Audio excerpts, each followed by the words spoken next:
asalaamaaleykum wa rahmatullah yéen ñii di ànd ak chaîne YouTube bi tudd Diiné 4 TV ñoo ngi leen di nuyu bu baax di leen ziar ñu dellu si waat tey ci ñi bëgg a xam seen tabian wala seen étoile wala seen ay sarax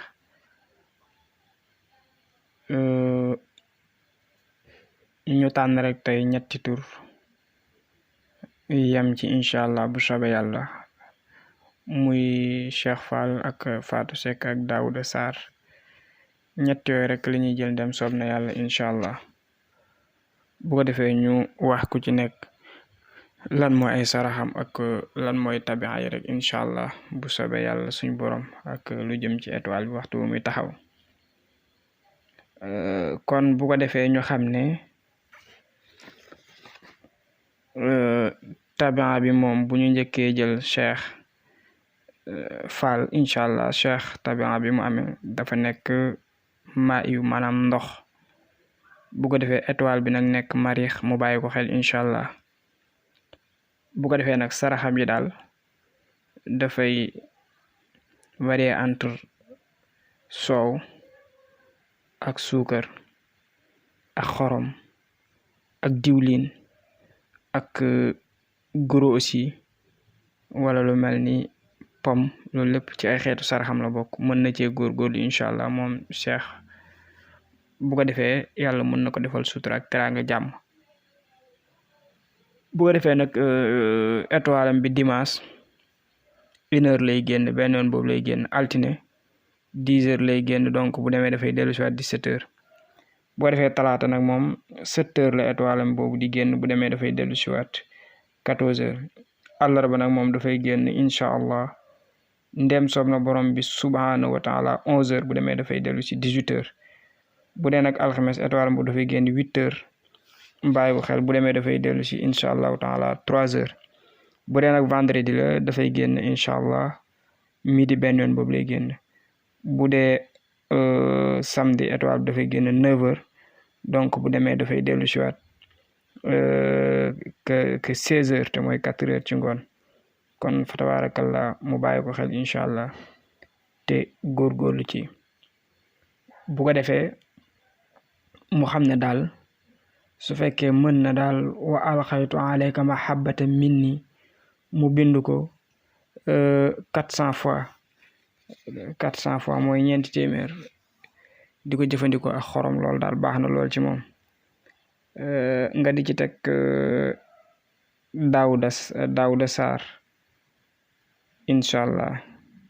Daouda tabian bi mu amee dafa nekk turaab bi maanaam suuf étoile bi di nekk zoxal étoile bi nekk zoxal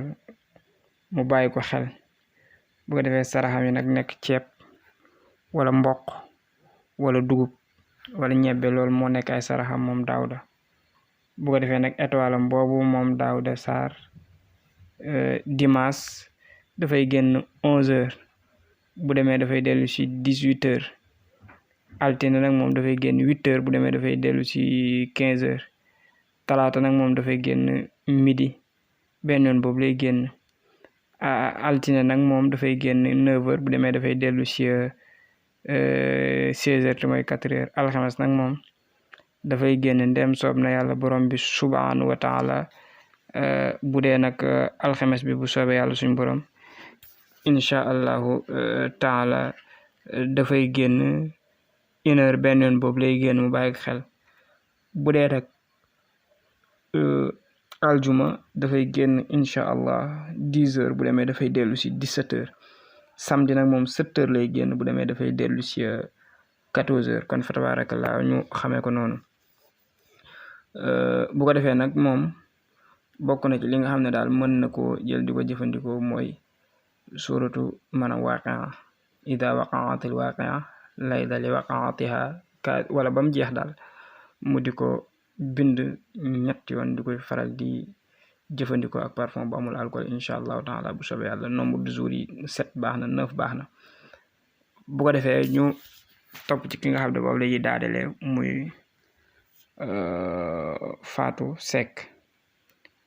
Seck tabian bi mu amee dafa nekk naari yu maanaam safara moom Fatou Seck mu bàyyi ko xel boo defee nag étoile moom mustari la étoile bi abe boobu Fatou Seck mustari la boo defee nag sarax yi mooy biscuit wala mburu wala pain au lait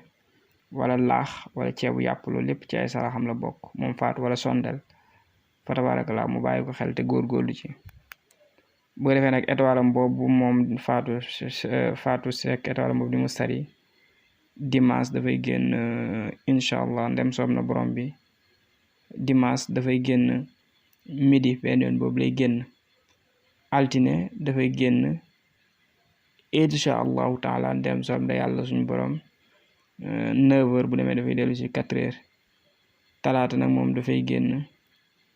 1h benn yoon boobu lay génn àllarba nag dafay génn 10h bu demee mu ngi dellu si 17h